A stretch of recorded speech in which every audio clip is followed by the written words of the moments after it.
Por que que quando tudo tá calmo, ainda parece que tem algo errado? Eu sou o Luiz Eu sou a Maria, e tá começando mais um Desatando Nós, o podcast que a gente reflete sobre a vida. um nó por vez.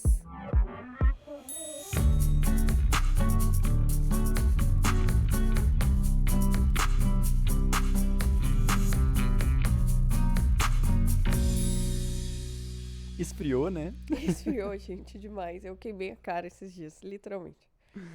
Aqui tá fazendo, sei lá, uns 10 graus e a gente tá cheio de moletom por causa disso. Olha minha pantufa. E a gente tem, depois de um hiato aí, né? A gente ficou uns dias Então, sem galera, postar. a gente teve uns problemas técnicos aqui, mas já foi resolvido. Mas pra deixar vocês mais tranquilos, também a gente tá fazendo agora num formato mais quinzenal. A gente tem outros projetos também que rolam e tal. Então, como esse é um projeto mais pessoal, mais do nosso coração, assim, a gente tá tomando tempo pra fazer ele com calma, pegar os roteiros, inclusive os relatos que vocês mandam, preparar, né? A gente faz uma leve pesquisa prévia, assim, e trazer também o que a gente pensa, as coisas que também fazem parte da nossa experiência e tal. E hoje vai ser um relato bem interessante, assim, bem diferente, né? É um relato de alguém falando sobre uma terceira pessoa. Sim, Então, e vamos... como isso impacta nela também. Exatamente. Então, vamos lá. Oi pra vocês. Maratonei os vídeos recentemente e achei bem legal a iniciativa. Tô com vergonha de trazer essa mensagem, mas se vocês lerem ela, acho que será legal. Queria trazer uma situação que tenho observado de perto e que não é exatamente sobre mim, mas acaba me afetando. Tem uma pessoa muito próxima que ao longo dos anos construiu uma trajetória bem impressionante. Foi alguém que passou por muita coisa, dificuldades financeiras, relações complicadas, momentos bem duros mesmo. E de fato deu a volta por cima várias vezes. Só que tem algo que tem me chamado a atenção ultimamente. Mesmo hoje, com a vida mais estável, essa pessoa parece que não consegue sair desse lugar de estar sempre enfrentando algo. Constantemente rola alguma coisa bem doideira e ela meio que fica nessa situação, mesmo tendo coisas legais para voltar, sabe? Parece que quando as coisas entram num ritmo mais tranquilo, logo tem um problema novo. Às vezes pequeno, segundo ela, mas que daí ganha uma proporção enorme. O discurso acaba girando muito em torno disso. Sempre tem uma batalha, uma superação, um peso sendo carregado. E de certa forma isso virou parte da identidade dela. É como se a história só fizesse sentido quando tem a dor dela envolvida. Ela nem sequer faz brincadeira sobre isso, e parece que faz questão de pesar o clima às vezes. Me sinto até culpada de pensar isso dessa forma, mas é a sensação que vem. O que me pega é que eu começo a me perguntar, até que ponto isso é só a vida acontecendo ou se tem algo mais criado ali, tá me entendendo? Porque vendo de fora parece cansativo, e a gente realmente nunca sabe o que os outros estão vivendo, né?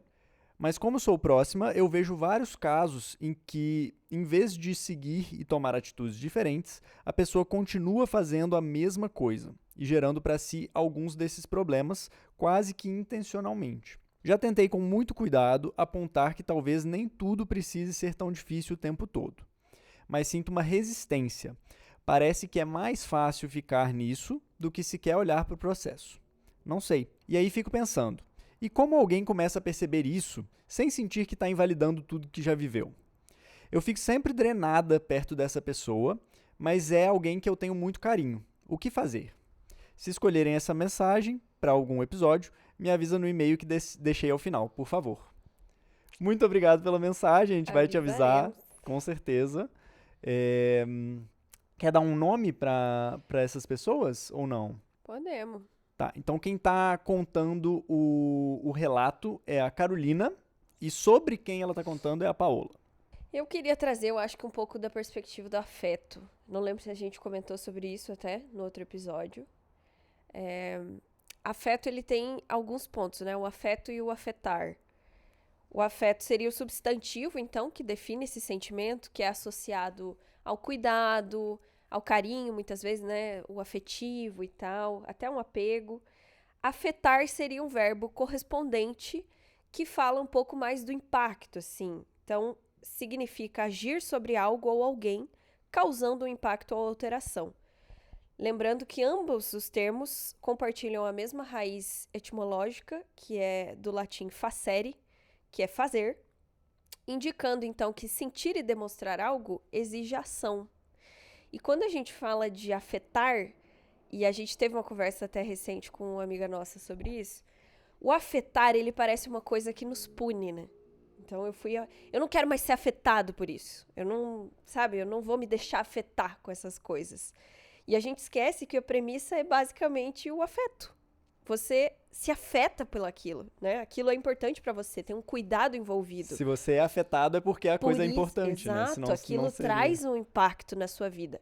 E ambas as questões, não que sejam resolvidas pela ação, mas elas têm uma questão do sentir e do demonstrar. Exigem uma atitude, uma ação, porque vem do fazer.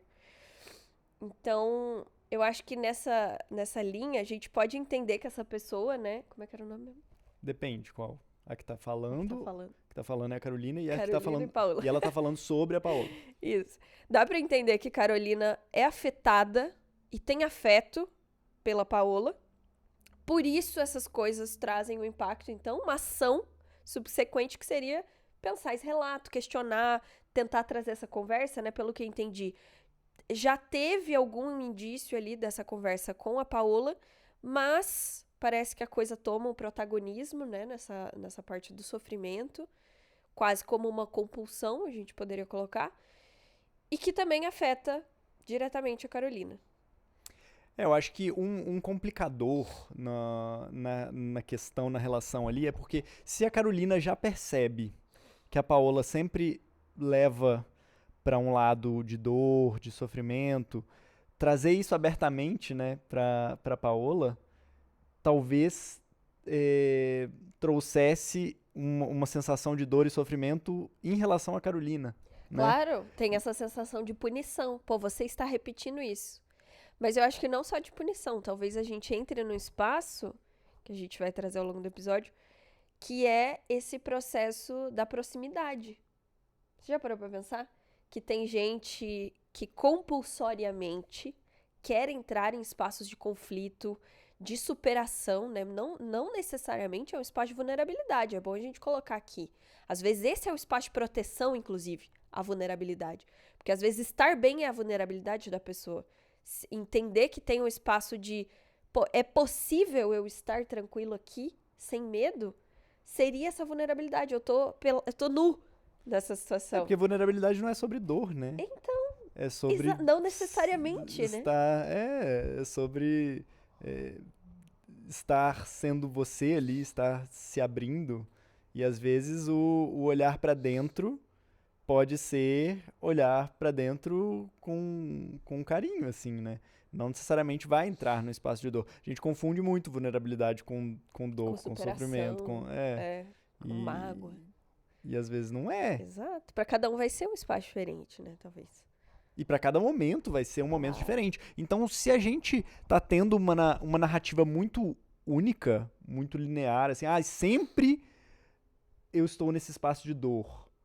Então, talvez eu não esteja realmente olhando para situações em si, porque se toda situação eu estou no espaço de dor, talvez não seja as situações que estão causando isso, talvez seja algo interno, né? E aí eu não tô realmente entrando nesse espaço de vulnerabilidade, de olhar para mim e entender o que está causando esse sofrimento constante. E ter referência, talvez, a gente fala muito sobre referência aqui no podcast, mas ter referência para identificar, né, isso.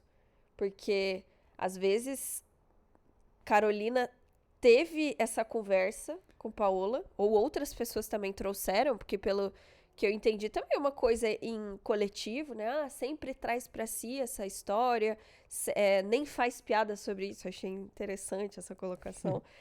Então, tem também uma expectativa, né, de Carolina para acessar esse espaço. E tem a questão da identificação, talvez, de Paola com esse próprio processo de estar em conflito constantemente. E eu acho que a gente vai poder trazer alguns pontos aqui. Eu pensei muito sobre o Campbell. Eu, inclusive, quero muito colocar, já estava um tempo pensando sobre colocar algumas referências aqui nas indicações, né? Depois a gente fala melhor. Mas o Joseph Campbell foi basicamente o cara que descreveu a jornada do herói. E, assim, de várias coisas das teorias dele, eu acho impecáveis, assim. Ele chamou, então, essa jornada de herói do monomito. E, para ele, é o entendimento de que todos nós, seres, assim... Ele se inspirou muito no Jung também, que é um cara que eu sou fã. E ele traz muito esse processo de que todos nós teremos um arco muito parecido. Então, a gente parte de um mundo comum, é chamado para uma aventura, resiste ou aceita esse chamado, isso é um ponto importante, enfrenta algumas provações, passa por uma crise que seria decisiva e retorna transformado. E o problema é que todos nós passamos vários arcos disso o tempo inteiro, isso não é o problema, mas a gente deveria, nesse processo, retornar com o Elixir. E talvez muitos de nós fiquemos à batalha constantemente. A gente se entende que aquele é o nosso ápice do herói e a gente fica heroicamente Sempre no batalhando conflito. constantemente no sofrimento, na punição, na guerra, muitas vezes. E isso faz pensar, assim, como que a gente chega nesse ponto, né, da não transformação. A transformação tá ali ocorrendo o tempo inteiro. E às vezes é uma recusa. Eu consigo entender o ponto da Carolina, assim. Às vezes é uma recusa a esse espaço da transformação, do próximo passo. A gente vai viver vários ciclos, vários arcos desse. Mas tem alguns que a gente se abraça um pouco mais, assim. E eu acho que estar nesse meio, estar sempre na batalha, né? E não ter a resolução, assim. Eu acho que às vezes vira um espaço cômodo para algumas pessoas, né? Tem pessoas que abraçam esse discurso, assim, de, de ser a vítima das circunstâncias. E não tô falando que isso para diminuir a sensação da Paola, de forma alguma, assim. É muito sobre a narrativa que a gente se conta, né? E às vezes quando a gente entra nessa narrativa de que é tudo sempre muito difícil, tudo na minha vida é uma superação, a gente entra um pouco nesse discurso de ser vítima das circunstâncias, e se a gente fica muito nisso, acaba que passa a ser um lugar cômodo, né? Mesmo que seja um lugar de desconforto, a gente sente o sofrimento e tal, mas também faz com que a gente não tenha tanta ação, não tenha tanto protagonismo mesmo, né? E não que a vida seja de protagonismo também. A gente não acredita em meritocracia aqui, que a gente, né, a gente vai fazer da vida o que a gente quiser e vai conseguir conquistar as coisas, mas ela não pode ser só de um lado, ela não pode ser só do lado da vítima, que está sempre à mercê das circunstâncias, e também nem só do lado do protagonismo, que eu posso fazer tudo que eu quiser, eu vou conquistar tudo que eu quiser se eu for lá e fizer. Mas se a gente fica só no lado, em um dos lados, né, qualquer um deles que seja, eu acho que tem um desequilíbrio, assim, a vida é muito mais completa que isso, né? Então, talvez... Essa dinâmica de eu resolvo tudo ou eu não consigo resolver nada, né? E não é prático assim, seria lindo. Sim, e aí talvez Paola esteja um pouco nesse loop, né? Nossa, sempre a minha vida é difícil, tudo é uma provação e tal.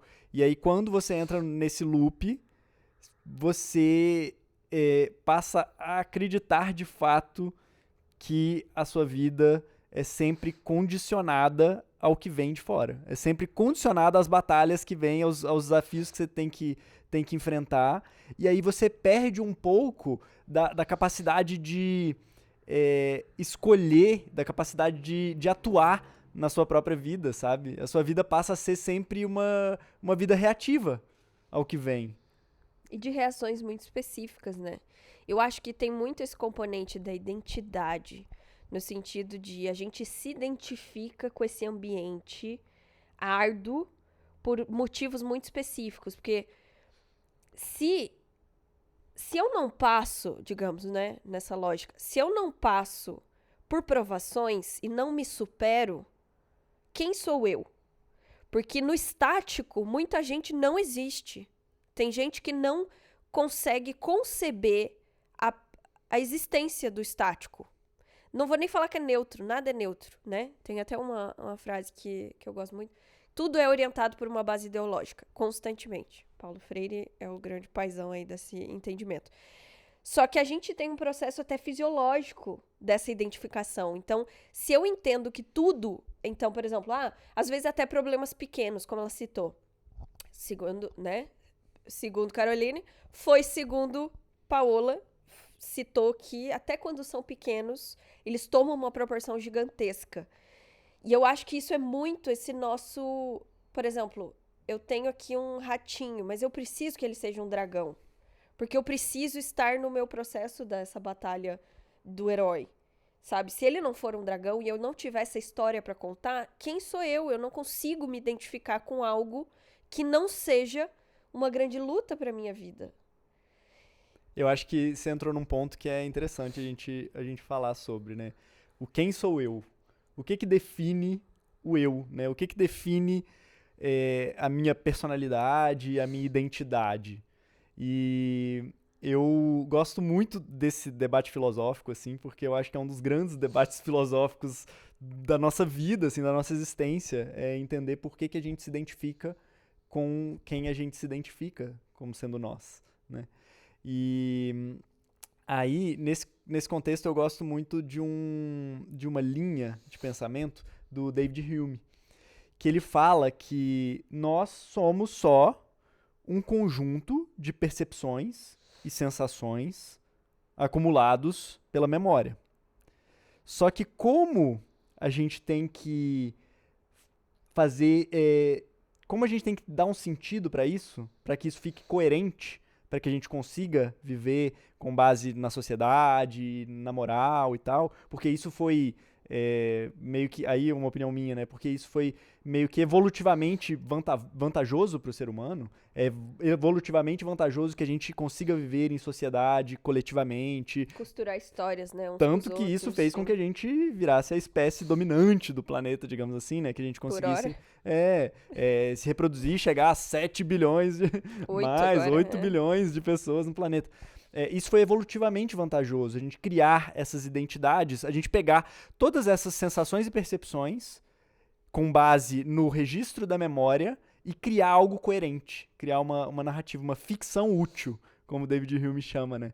E aí, dessa ficção útil é o que a gente entende como nós, como a nossa identidade. É simplesmente uma historinha que a gente se conta para conseguir fazer com que as sensações e as experiências que a gente teve sejam coerentes. E nesse sentido, se a gente parar para olhar isso mesmo, a gente poderia criar a história que a gente quisesse, né? Porque, na verdade, o que acontece, o que dita essa história é como a gente interpreta as nossas sensações e vivências e percepções. E essa interpretação pode ser modulada, né, pela sociedade, pelos valores e tal, mas pode ser modulada por a gente, né? E eu fico pensando, tem um processo que eu gosto muito, eu até coloquei aqui, que é o conceito da alostase. Alostase é a capacidade do seu corpo de manter o equilíbrio através de mudanças fisiológicas frente a estressores. E a gente tem um processo, eu até tive uma conversa dessa com a minha mãe, falando, né, já fofocando aqui, mas minha mãe é uma pessoa cronicamente estressada, assim, e laudada nesse sentido, porque inclusive os médicos falam sobre isso para ela. E tem um processo que seria a resistência a esses estresses, né? Então, eu acho que o médico aqui vai saber falar um pouco mais, mas tem o princípio da alostase desregulada, que é quando essa adaptação constante ao estresse, ela se desregula num nível que o seu normal é o espaço de muito estresse. E eu vejo isso acontecendo. Eu tive momentos na minha vida que foram isso em exagero para uma pessoa tão nova, assim. Eu sou uma pessoa nova ainda, eu acho que todos nós, mas eu muito cedo fui uma pessoa muito estressada. Uma criança que teve muito estímulo, de muito estresse, de muito disso, daquilo. Minha adolescência foi bem estressante, assim, nesse sentido. E eu vejo que o meu nível de regulação, e eu tenho essa conversa até com pessoas próximas, o meu nível de regulação e identificação de ameaças, ele é uma coisa muito específica. Então, eu tive essa conversa até com a sua família, né? Que eu entro em espaços, desde muito nova, E eu já busco, a primeira coisa que eu identifico no lugar quando eu entro são saídas de emergência e possibilidades de riscos maiores para minha integridade física, basicamente, inclusive incluindo pessoas. E eu fico pensando, cara, você ter esse desgaste, é um desgaste crônico, né? Ele pode, inclusive, eu descobri recentemente, que ele afeta tanto o sistema nervoso, imunológico, endócrino e tudo mais, que você pode ter inflamações, você pode ter diabetes, né, derivando disso, e várias outras doenças, inclusive cardíacas, né, problemas assim. E eu fico pensando, cara, hoje em dia, né, e a gente falou sobre isso em outro episódio, da sociedade do cansaço e tudo mais, a gente tá meio que cronicamente assim. Boa parte das pessoas, né? Acredito que todos nós temos algum pouco de experiência nisso. Então, o nosso humor fica tão dependente desse espaço externo, da nossa segurança, que a gente não identifica nos lugares, então a gente busca já ameaças antes mesmo delas se apresentarem. E isso é triste, né? Tem um quê de uma competência da hipervigilância já, mas não é uma habilidade que a gente desejaria para as nossas crianças, por exemplo. A gente não gostaria que as pessoas que a gente ama tivessem essa habilidade, tivessem que ter desenvolvido esse espaço. E eu fico pensando quanto disso é... Claro que é um processo narrativo que chega, né? Querendo ou não, a gente chega nesse espaço por meio dessa identificação do eu, né? O que é esse eu que acha que sou eu? A gente já fez essa pergunta no episódio passado. É uma abraçação com uma identidade fixa, né? Uma recusa à mutabilidade. A gente pegou o Heráclito e jogou no rio de uma vez, abafou ele lá dentro. Tipo assim, não existe um respeito a uma mudança, a um processo não evolutivo para bem, nem para mal. Talvez esse espaço do maniqueísmo que trave um pouco esse nosso processo, né, de mutabilidade. Véi, às vezes vão ter uns arcos horríveis, vai ter 3 dragões, às vezes, na nossa frente, nas nossas costas. Nem vou falar onde também. E às vezes, não. E nesses espaços que não tem, a gente já está pensando no dragão seguinte. Tipo assim, não existe um processo de olhar agora e falar, pô, agora eu tô seguro, tô bem, tô quentinho. Agora eu posso ser outra coisa, sabe? Agora eu não preciso me agarrar ao que eu era antes, sabe? Só porque eu passei por coisas antes que eu não estou passando mais, eu posso aceitar isso e mudar a minha perspectiva sobre mim mesmo. Sim. Num instante, que seja. Porque, justamente, né, é tudo um conjunto de memórias que a gente dá um sentido. E a gente tem uma dificuldade muito grande de fazer isso porque a gente quer pensar que a nossa identidade, ela é contínua, né? A gente quer pensar que a gente é a mesma pessoa que a gente era, sei lá, na adolescência. Que alguém disse, às vezes, que a gente porque essa narrativa, a gente quer achar que ela tem que fazer um sentido linear, assim, né? Essa linearidade constrói essa nossa identidade. Só que aí eu vou trazer uma outra perspectiva também, que é de Sartre e de Nietzsche também, né? Que eles, Sartre principalmente, né? Ele dizia que a gente é jogado no mundo. E nós somos o que a gente nos torna, né? A gente é quem a gente nos torna, com base nas nossas escolhas e nas histórias que a gente escolhe viver e criar. Então, a gente tem um papel muito mais ativo nesse processo e a gente esquece disso.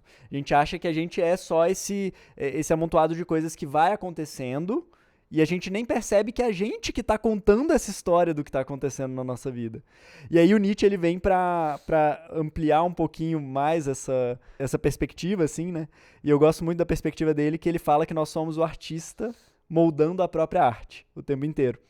E aí é por isso que a gente consegue, a gente pode rejeitar as narrativas da sociedade, a gente pode rejeitar as nossas próprias narrativas antigas, porque cabe a nós o papel de moldar os nossos valores e os nossos mitos pessoais. Então a gente está constantemente construindo uma obra de arte da nossa vida, assim. E se a gente se apega muito ao que ela era no início, a como a gente estava modelando a arte no início, a gente não se abre às possibilidades de criar coisas novas, de fazer uma arte ainda que faça mais sentido pra gente hoje, né? Então, acho que essa perspectiva costuma me trazer um quentinho no coração, assim, né? De que a gente não precisa se apegar às coisas e como a gente contava as histórias antes. A gente pode ser como um artista que, de uma hora para outra, decide mudar a arte dele e moldar a própria vida de uma forma diferente, né?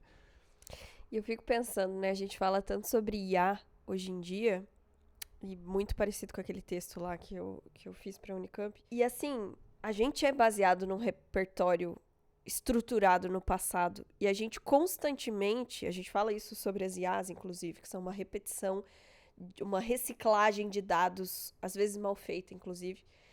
E a gente faz esse processo. Só que eu acho que a capacidade humana, ela supera por costuras inconscientes também. A gente não consegue inferir que as IAs tenham um processo subconsciente e inconsciente, mas a gente consegue associar isso ao homem, né? No caso, a pessoa, ao ser humano. E é louco de pensar, porque talvez isso seria o nosso respiro. Entender que o nosso imprevisível já é previsível para o nosso ser, se ele fosse algo em completude, né, digamos assim. E que essa é a chance que a gente tem de novas referências. Então, por exemplo, o artista montando algo baseado naquelas referências lixo que ele tinha, né, que a gente brinca, mas são referências que a gente honra e tal, mas são antigas, são referências que serviam para aquela época e faziam sentido naquela época e ajudaram a gente a chegar no momento que a gente está hoje, mas são referências do passado. É um repertório antiquado, né, nesse momento.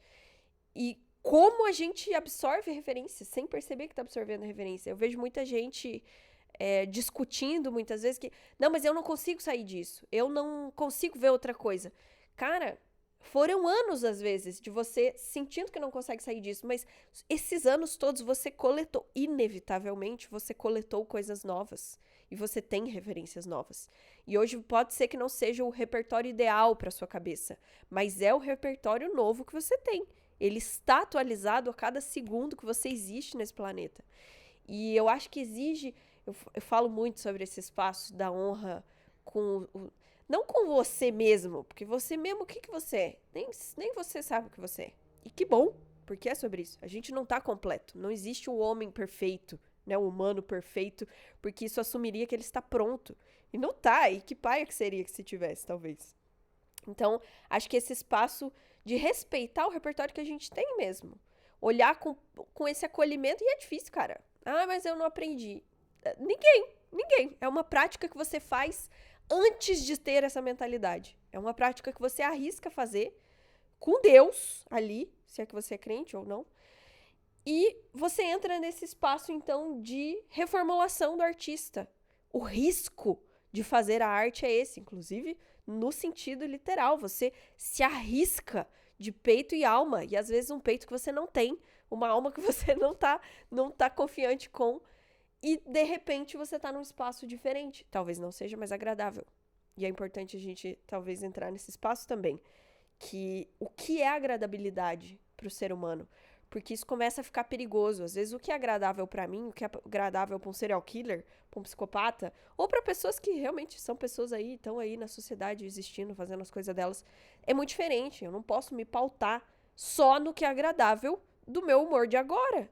Às vezes o que é agradável pra um humor de uma pessoa que tá com ansiedade, com isso, com aquilo, vai ser ficar scrollando no Instagram, né, ou em outras plataformas, o dia inteiro. Isso faz bem necessariamente? Isso constrói coisas necessariamente? Ou isso, sabe, piora? Porque o que é agradável imediatamente não necessariamente é agradável no longo prazo, né? Exato, construtivo, né? Então, se a gente não para olhar realmente o sentido, né? Onde que a gente quer estar e tal, a gente pode acabar fazendo coisas agora que não combinam com quem a gente quer ser, com quem a gente quer, como a gente quer moldar essa arte que a gente está criando da nossa própria vida, né? Então, talvez, acho que pra Paloma, tá faltando... Paola. Talvez, acho que pra Paola, tá faltando um pouco de olhar para esse padrão de comportamento, né? De sempre entrar nesse loop de narrativo, de que a vida é sempre uma batalha, e sempre olhar para as dificuldades da vida dela com esse olhar. Se isso realmente ela tá fazendo conscientemente, se isso é o que ela, né, acredita que é a melhor forma de enxergar a vida e de construir a própria narrativa pessoal, ou se ela tá fazendo só porque ela tá repetindo padrões que a gente nem sabe, que pode ser da infância dela, pode ser da sociedade, pode ser, né, de algum momento de vida, que se tiver nesse espaço inconsciente, talvez Fica muito inacessível, né? e talvez seja um sofrimento que ela não precisaria estar passando, assim, que no final das contas não combina com a construção narrativa que ela quer fazer para a própria vida. Talvez ela esteja fazendo só essa construção de modo inconsciente, de modo sem perceber. Como que essa arte é dela, ou essa arte, de novo, né, cai na parte da passividade, assim. Ela está deixando as circunstâncias, a sociedade, a vida moldar essa narrativa para ela, ou ela ativamente tá escolhendo fazer isso, né? E aí, talvez, para Carolina, ela poderia tentar mostrar para Paola esse lado, assim, né? De falar, ó, essa narrativa ou essa sensação de que é sempre uma batalha, é sempre uma luta. Isso tá vindo, assim, agradável não, né? Mas Talvez. talvez, mas tô falando assim, essa sensação de que você tá sempre vivendo numa luta e tal, e que sempre são desafios a percorrer, isso faz sentido com o que você quer viver? Ou você só tá vivendo nesse loop porque as coisas estão te levando a isso? Sabe? E aí ver de onde tá vindo esse espaço, assim. E se isso é um problema, há uma solução? A neurociência fala que sim, né? Que a elasticidade do nosso cérebro permite esse tipo de coisa. Inclusive, tem uma teoria que se chama teoria polivagal, e ela é muito isso. Porque foi desenvolvida lá nos anos 1990 por um cara chamado Stephen Porges. Engraçado, né? Normalmente a galera é Borges. Enfim. E ele fala muito sobre esse fenômeno, que assim, a gente tem o estado de... São 3 estados. Estado de engajamento social, que é quando o sistema nervoso entende que o ambiente é seguro, a respiração então fica profunda, a gente consegue relaxar, os músculos, né, se relaxam e tal. A pessoa consegue se conectar, criar, descansar, enfim. O segundo estado é o estado de mobilização, que então seria quando tem uma ameaça e o organismo se prepara então para lutar ou fugir, que são os nossos comportamentos. O coração acelera, os sentidos aguçam, o foco estreita. Seria esse momento então de resolver, de superar, de aguentar alguma coisa. O terceiro estágio seria o de colapso ou congelamento, que ele chama, que é quando a ameaça é percebida como inescapável e a gente simplesmente desliga, dissocia ou entorpece. Acredito que seria próximo de um choque, né? Uma pessoa quando tem um choque mental e simplesmente, não dei conta, apaga, assim. O que acontece, segundo, né, os estudiosos aí dessa teoria, é que quem vive muito nesse segundo estado, que seria o estado, então, de mobilização, o sistema nervoso dessa pessoa começa a interpretar o primeiro estado como perigoso. Então, a gente está constantemente, eu me coloco nesse loop, porque é um grande processo de tratamento mesmo, você sair desse espaço onde o estresse é a versão normal, onde você realmente acha que você precisa resolver as coisas o tempo inteiro. Tudo você está pronto para resolver, né? Te traz alguns perks aí, algumas habilidades? Traz. Mas não é o ideal, né? Como a gente comentou. Então, o primeiro estágio fica perigoso. Relaxar é perigoso, porque pode te deixar vulnerável. Confiar nas pessoas é perigoso, porque pode te deixar vulnerável e suscetível a traições, a problemas, a punições, enfim, abusos de todos os tipos. Todos esses sentidos onde você pensa, eu posso descansar agora, você entra para um estágio em que você não pode descansar. Na verdade, você deveria estar fazendo algo para se proteger. E eu acho que isso, vou costurar bem longe, assim, não muito longe, mas é muito próximo, talvez, dessa questão da produtividade. A gente entra num espaço de que descansar não pode. Porque se você não estiver produzindo, você não está recebendo uma segurança, você não está montando estrutura. E aí a gente começa a ser penalizado por uma estrutura que a gente almeja construir. A gente quer ter a segurança da estrutura. Então, se eu não estou construindo essa estrutura, eu estou ameaçado constantemente por ela mesma, pela falta dela. Pode talvez. até ser uma justificativa para entrar nesse espaço de ai, é tudo difícil, ai, eu Com certeza. sempre tô em conflito, porque aí você sente a culpa de não estar no estado de produtividade o tempo inteiro, e aí Aham. você justifica essa culpa com, ah, não, mas é porque eu tô aqui batalhando, eu Tô tô no... estressado, tô fazendo. É. Exato. E aí, nem o espaço de produtividade o tempo inteiro, de almejar isso é bom, e nem o espaço de justificar isso com essa questão de estar sempre na luta, tá sempre difícil, sempre tudo é uma batalha.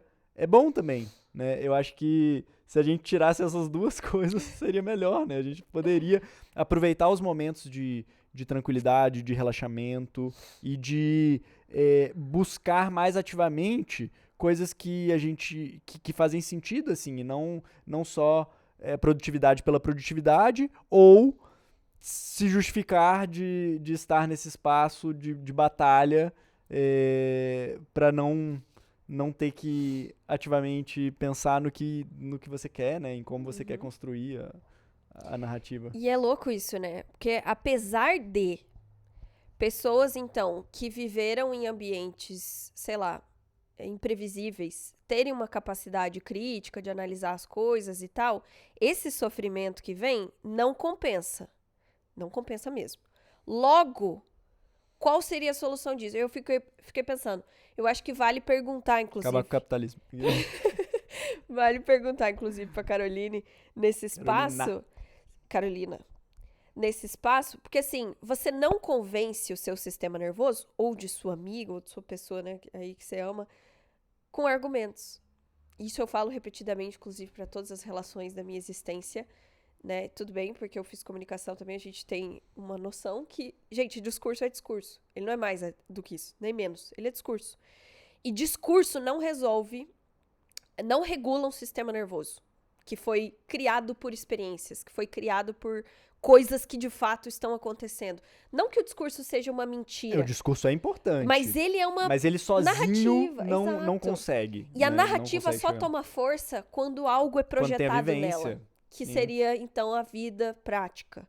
E eu acho que nesse espaço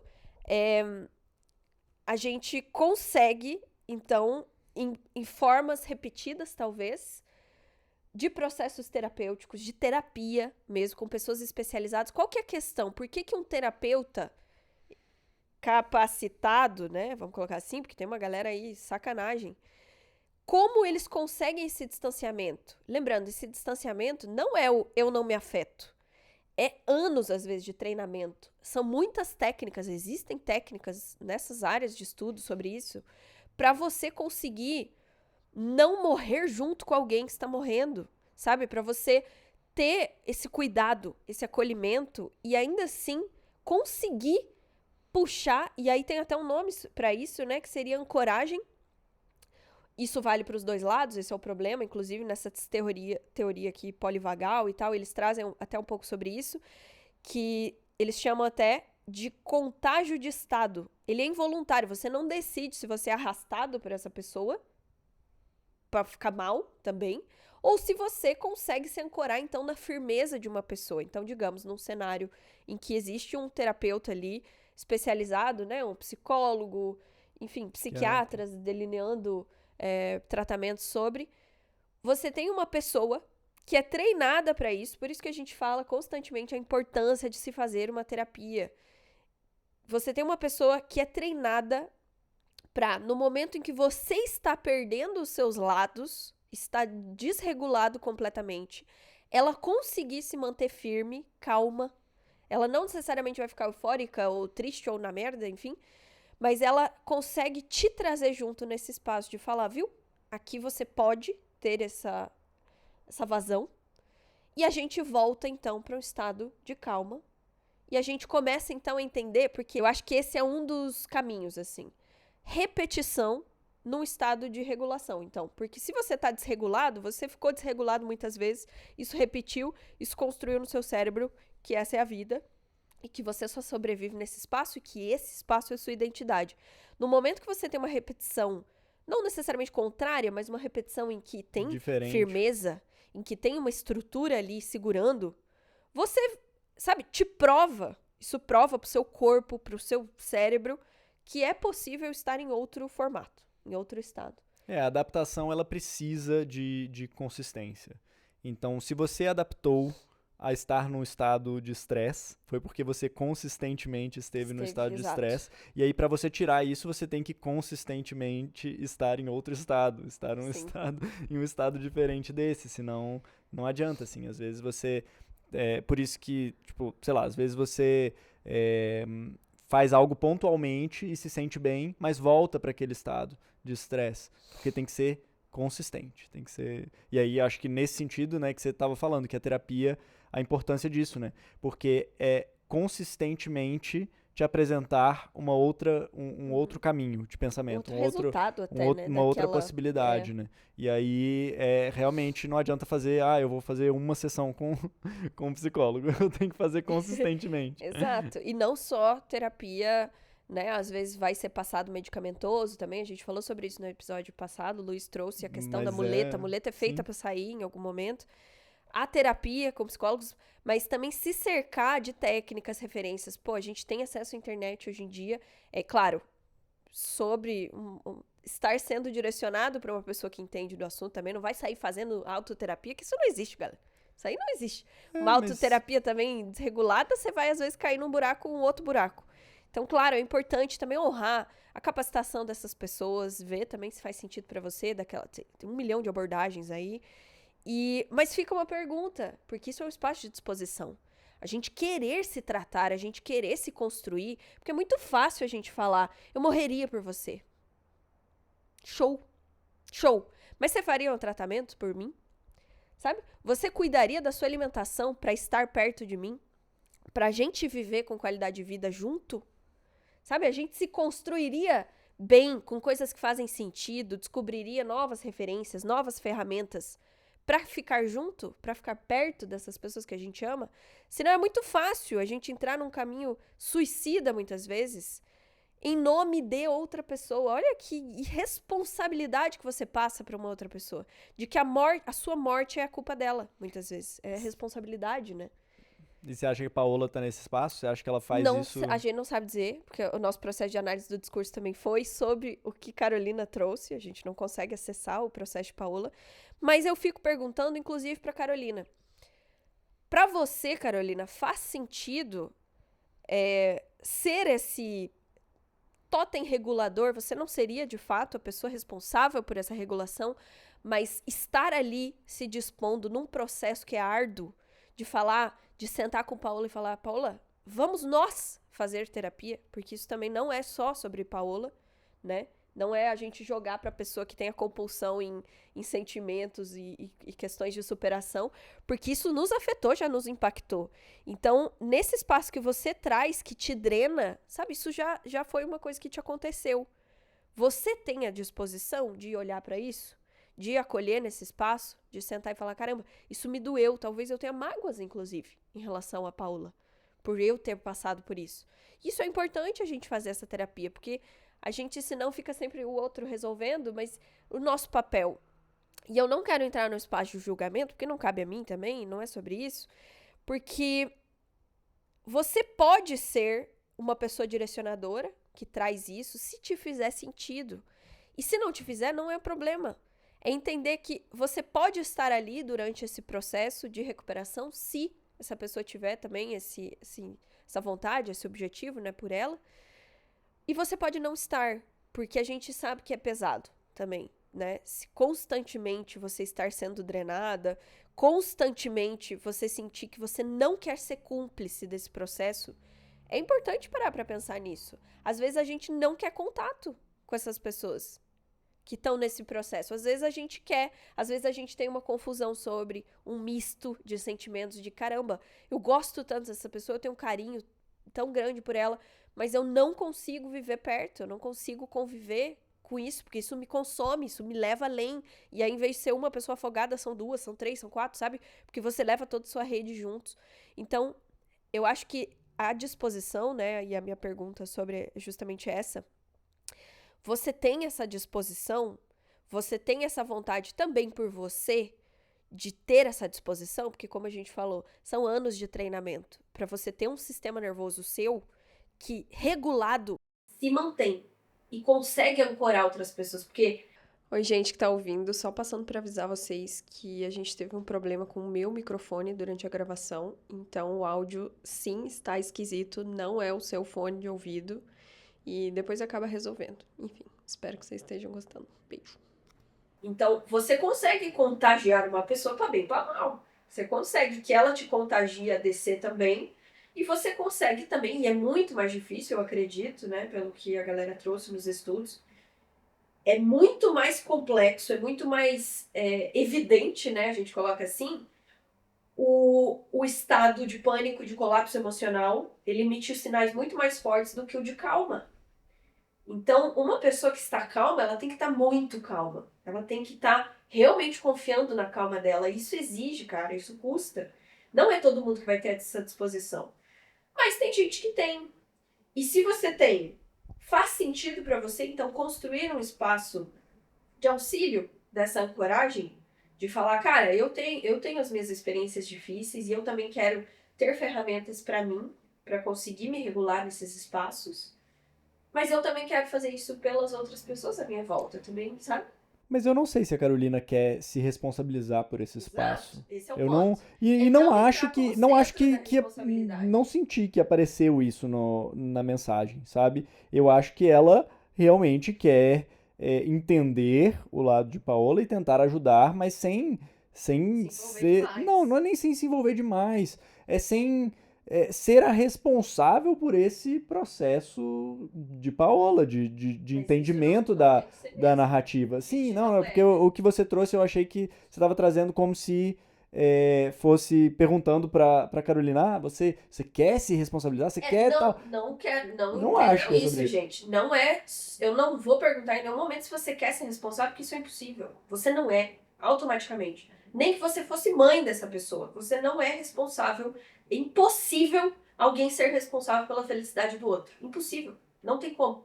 Nem que a gente quisesse. Agora, a pergunta é: você tem a disposição para passar esse processo junto? Porque isso é diferente. Sim, mas É uma passar, colaboração, mas não é passar o processo junto, responsabilidade. ele pode ser de várias formas, né? Ele não precisa ser passar o processo junto no sofrimento junto, ou passar o processo junto em todos os aspectos e ajudando em todos os pontos. Pode ser ajudando Paola a ter uma reflexão sobre por que ela tem Mas isso exige essa narrativa. disposição. Pode ser sugerindo uma terapia, pode ser sugerindo uma meditação, um exercício físico. Porque não é só também o espaço narrativo. A gente constrói o espaço narrativo muito mentalmente, né?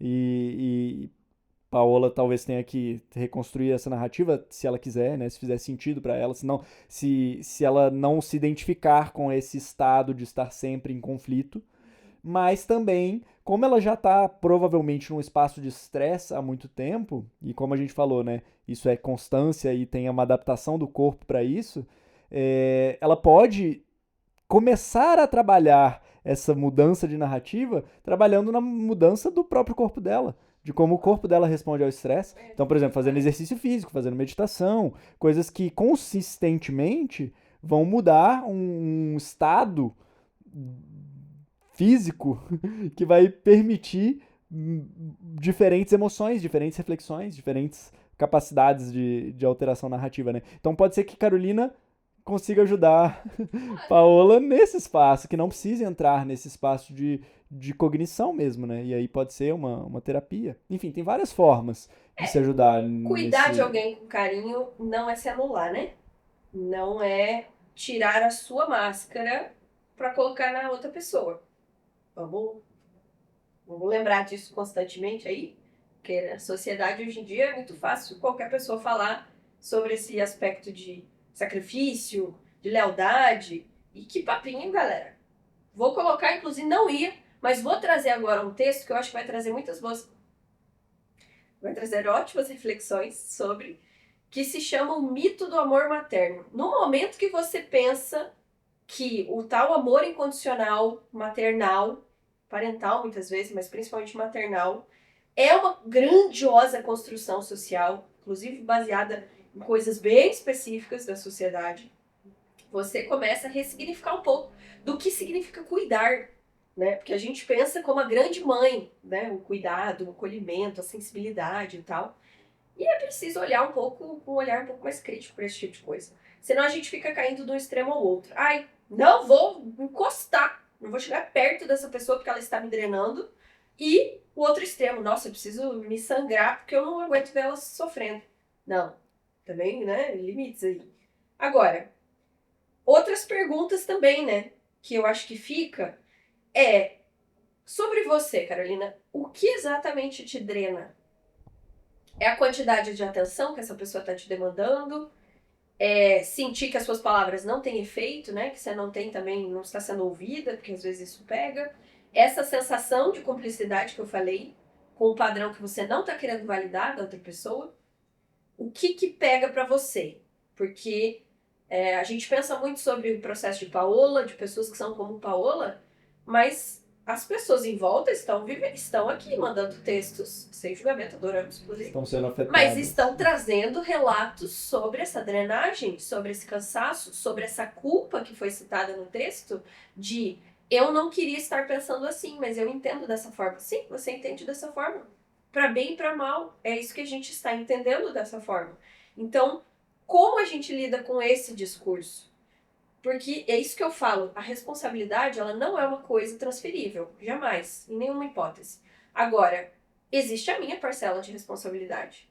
Se uma pessoa está despencando do meu lado e eu me importo com ela, é claro que eu vou querer sim desenvolver uma sensibilidade para ter um acolhimento possível nisso. Para mim, Maria, o sentido de acolhimento vai ser orientar a fazer terapia, porque eu sei que tem pessoas muito mais capacitadas a isso. É pensar, pô, olha, eu vi essas receitas aqui de comida, de alimentação, como é que tá? Toma, né? Sugere também aí para o nutricionista, para o nutrólogo. As possibilidades que a gente vê, a gente compartilha. Não tomo para mim a responsabilidade de vida de outra pessoa, porque não quero, não vou, não dá. Já tentei, sinceramente. Só que também tem as minhas necessidades. Quando eu me sinto não ouvida, quando eu sinto que eu estou sendo desrespeitada, porque nesse processo, quando uma pessoa está muito pensando sobre ela mesma, ela te vassoura, zica você inteiro, te xinga muitas vezes porque você está tentando ajudar, e aí você sai pé da vida, que você pensa, caramba, vim aqui, tentei ajudar, ou levar o meu braço inteiro, ou cagar na minha cabeça, né? Alguma das coisas a gente sai ainda penalizado. Então, nesse processo, exige sim a minha responsabilidade de estar firme, de estar regulado, de olhar para isso e falar, isso não é sobre mim. É a gente tirar um pouco da nossa importância desse processo, não cedendo a nossa autoridade, nossa autonomia, mas tirar um pouco dessa importância e falar, tudo bem, essa pessoa está num processo assim. O meu limite é orientar para isso, aquilo, é o que eu posso fazer. Ver o que eu posso fazer, ver se eu quero fazer, por isso que eu perguntei para Carolina, faz sentido para você ter alguma disposição nesse sentido? Faz sentido para você aprender a meditar? Faz sentido para você ter referências novas sobre como direcionar essas pessoas, porque serão várias. Não é só Paola nesse planeta que está tendo compulsão em se superar e se sofrer o tempo inteiro. Não é. Muitas vezes a gente vai estar nesse estágio. Então, a gente também olhar para isso e falar, cara... Fica a reflexão para Carolina, para ela ver o que tá espelhando, né? Sim. O que Quando eu ele... estiver nesse estágio, Sim. como eu vou identificar E isso? pegar as ferramentas que ela pode sugerir as ferramentas que ela mesma utilizar também, né? Sim. Pra Paola. E eu até coloquei algumas perguntas aqui que já fizeram sentido para mim em algumas conversas assim, que em vez de você apontar o padrão diretamente, porque isso também causa um sofrimento, ou às vezes até um orgulho na pessoa, né? Tem gente que tem uns kink dessas coisas de estar prejudicado o tempo inteiro. Mas fazer perguntas que abram um pouco esse espaço. Então, o que você estaria fazendo se esse problema não estivesse aqui? Né? Perguntar isso para Paola. Ou como você se sente nos momentos em que tudo vai bem? Como, tipo assim, pega um momento que você identificou também, que a pessoa falou que estava tudo bem e tal, e que você viu que ela começou a ficar nervosa de alguma coisa, pergunta como é a sensação para você nesses momentos? Porque às vezes vai trazendo um pouco de consciência pra galera. Seriam então perguntas que direcionam mais o que ela quer, esse objetivo, essa busca pelo sentido. Inclusive, Viktor Frankl, Em Busca do Sentido. A gente falou sobre isso no episódio passado. E não para as coisas que estão erradas, assim. Então não é ficar apontando, ai, olha só, você só vive nisso, você tá na merda o tempo inteiro, olha que cansativo, sua prejudicada. Mas falar, pô, como é a sensação em outras esferas? Como você entende? E se perguntar isso também, tá? Porque se tá drenado, é porque entrou no espaço de ser afetado, mas entrou no espaço de ser ancorado pelo outro lado. Então também é pensar sim a sua autonomia nesse espaço, de olhar e falar, como eu me deixei levar também? E não é, eu não vou me afetar por essa pessoa. Gente, para com esse papo. De maluco. Isso é possível. Você não vai se proibir de ser afetado. Mas você vai lidar melhor com esses afetos, inclusive.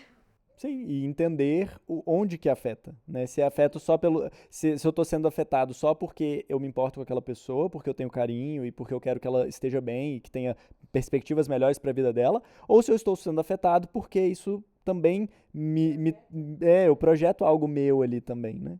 Então é sobre essa percepção, assim. A gente fala muito aqui sobre autoconhecimento, né? Acho que é muito sobre isso, assim, em todas as situações da nossa vida. E essa é mais uma delas.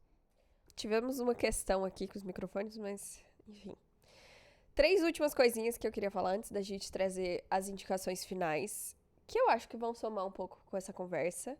A primeira seria: vamos tentar aprender a tolerar o bem, porque a gente tá muito acostumado também, e pessoas talvez com esse perfil da Paula estejam tão acostumados a estar lidando com problemas o tempo inteiro e os problemas tomarem proporções assim muito fora do nosso controle, como o Luiz falou, é um espaço de as coisas vêm de fora constantemente, a gente tem pouca talvez proatividade para impulsionar a nossa vida de formas que a gente achar que são possíveis e tal.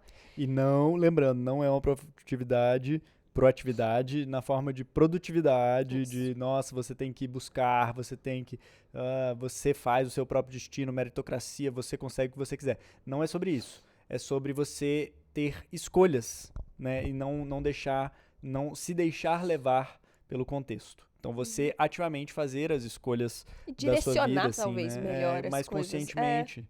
E não significa que você não vai ser influenciado pelo contexto, você vai o tempo inteiro, mas levar em conta esse contexto e levar em conta as coisas que você quer e moldar mais ativamente assim a sua vida com base nessa percepção. E nesse processo, eu acho que uma das sugestões seria comece a nomear as coisas, assim. Então, por exemplo, você tá num momento de calma, você vê, e claro, isso exige uma identificação, por isso que eu falei, acho que a disposição, ela vem de um espaço de você se colocar a tentar identificar as coisas um pouco melhores e acolher, e entrar num espaço de maior consciência nisso. Então, por exemplo, eu tô tranquila, mas eu tô desconfiada. Eu tô tranquila, mas eu tô. Parece que alguma coisa tá errado, tá tudo muito calmo, tá tudo. Vai dar merda e coisa assim. Fala em voz alta. Eu estou desconfiando dessa calmaria. Sabe? Começa a deixar mais evidente, porque aí eu acho que a gente entra no espaço de ter um pouco mais de acesso a esses sentimentos, as coisas que estão nos atravessando, a identificação de problemas também, enfim. Segundo ponto seria criar micro desafios no plano, no sentido de as coisas estão meio flat, assim, estão meio estáticas, estão meio neutras, nunca neutro, né? Mas quando você tiver isso, coloque você os desafios. Então, nessa pegada do que o Luiz trouxe, coloque você coisas que exigem um pouco mais de atrito.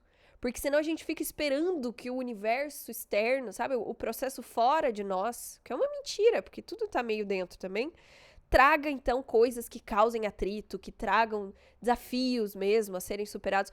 Pô, um desafio bom, vai lá fazer exercício. Exatamente. Tipo assim, vai lá fazer uma terapia, vai beber um copo d'água, pelo amor de Deus. Meditar. Exato. É bem Gravar um desafiador. podcast, se você quiser. Faz um projeto pessoal que você já tá pilhando de fazer, sabe? Mete o louco, bota a cara no sol. É foda, mas dá pra ser um micro desafio. Outra coisa daí, o terceiro ponto, eu vou bater nisso de novo.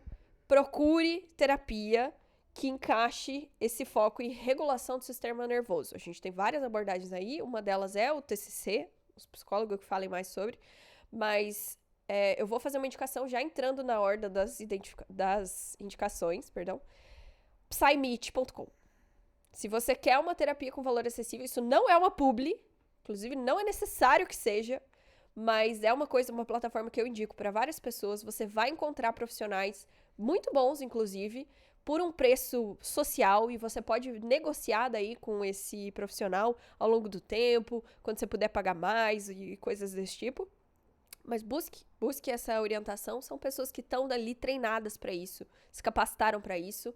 E claro, vai do que combinar com você, mas tem 1 milhão de abordagens, tem 1 milhão de focos lá. Você pode trabalhar culpa, você pode trabalhar filhos, você pode trabalhar processos, né, de exploração que você viveu, coisas desse tipo, problemas do trabalho, qualquer coisa. Você escreve um negócio lá na barra de navegação e vai aparecer 1 milhão de coisas possíveis para você tratar. Então, é sobre isso. E fazer uma pergunta, talvez, no dia a dia, que é uma pergunta complexa, né? Mas exige. Estou criando esse problema? Ou ele realmente existe? Ele está ancorado em quê na minha realidade? Tentar olhar e identificar um pouco disso. Então, vamos continuar com as indicações? Vamos para as indicações. Eu começo? Começa. Tá. Então eu vou trazer... Minha primeira indicação, como eu citei Nietzsche aqui, né? E muita gente acha que Nietzsche é pessimista, né? E aí seria meio contraditório, né? Isso que eu falei sobre a visão dele, do eu.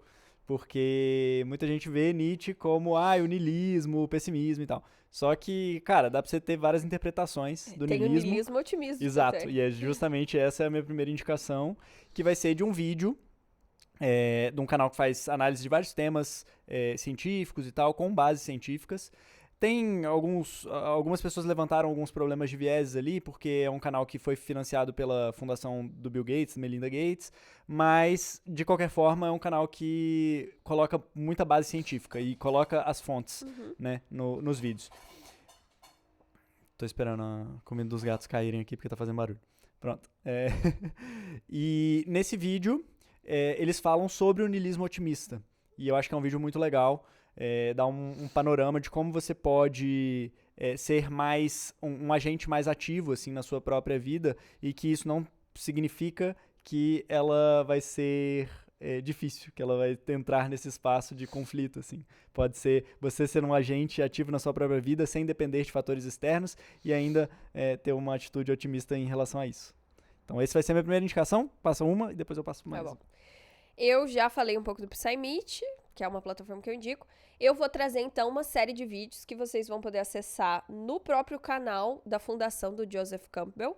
E ele tem vídeos, assim, explicando, falando um pouco sobre o monomito, falando sobre a jornada do herói e trazendo também, ele tem alguns outros trabalhos que são muito bons, né? O poder do mito e tudo mais. Vai falar um pouco sobre como essas inferências simbólicas que delineiam a nossa vida, né? Esse processo de busca por narrativas, inclusive, de fazer narrativas coesas para o nosso cérebro, vão estar construindo a nossa vida e como a gente se identifica com esses arquétipos ao longo do tempo. Então, acho que fica essa indicação. Tem alguns textos que eu usei para pensar um pouco sobre essas teorias que não são do meu range aqui de entendimento. Então, a própria teoria do polivagal, né? Eu trouxe aqui os autores, eu vou colocar. Tem a página dele, inclusive, o Stephen Porges. Tem um site sobre, e ele fala um pouco sobre essa teoria. Vou trazer também um artigo que eu achei bacana, da galera do Psicodrama, e eles vão trazer o outro autor, que eu acabei dando uma lida sobre, para trazer aqui, que vai falar sobre o trauma e o corpo. O problema é que esse texto só existe em inglês até então eu vou colocar tanto o livro da Amazon, para vocês verem, e o artigo, que eu acho que vai abordar bastante desse autor e sobre esse texto também, de sensorimotor e tudo mais. E aí vocês podem dar uma fuçada, assim, quem tiver interesse nesse assunto. Minha última indicação vai ser, como sempre, né? Eu tento sempre trazer alguma coisa de ficção, assim, porque acho que pode ser um espaço de entretenimento e também de reflexão. Eu vou trazer uma série da Netflix que chama Long Story Short. E é uma série que fala sobre uma família e a vivência dessa família ao longo dos anos, assim, e aí pega vários momentos no tempo, assim, as linhas narrativas vão em diferentes momentos do tempo. E tem uma personagem, que é a mãe, que ela vive um espaço muito parecido de ser vista só quando tá em sofrimento e acostumar a estar num espaço de sofrimento para ser vista. Isso para os filhos, para os pais, e é bem legal como a série vai ao longo dos episódios, né, mostrando essas dinâmicas assim e como os filhos lidam com isso. que por muitas vezes né, tem momentos que eles lidam de uma forma muito ruim, e aí tem momentos que eles começam a entender mais, e enfim, não vou falar muito mais, mas é bem legal, e vale a pena para ver várias dinâmicas familiares, assim, e de relacionamentos pessoais que a gente tem nas nossas vidas normalmente. É isso? Então, ficou por aqui mais um episódio do Desatando Nós podcast. Se você quer mandar a sua mensagem, não esquece de mandar para oi@desatandonos.com.br ou então entrar no nosso link do formulário para você poder mandar anonimamente, se quiser. A gente vai ficar muito feliz de ler sua mensagem aqui e falar um pouquinho sobre isso. Se você não tiver problema em ser identificado também, a gente está aceitando as respostas pela página do Instagram. Inclusive, algumas pessoas mandaram uma mensagem ou outra lá. Então, fique à vontade. Segue Lembrando, a gente lá se também. você escrever não quero ser identificado, mude meu nome ou coisa desse tipo, não tem problema nenhum. A gente faz esse ajuste. Isso aí. E o Instagram é Desatando o Nosso Podcast. Isto. Até a próxima. Um beijo. Tchau, tchau.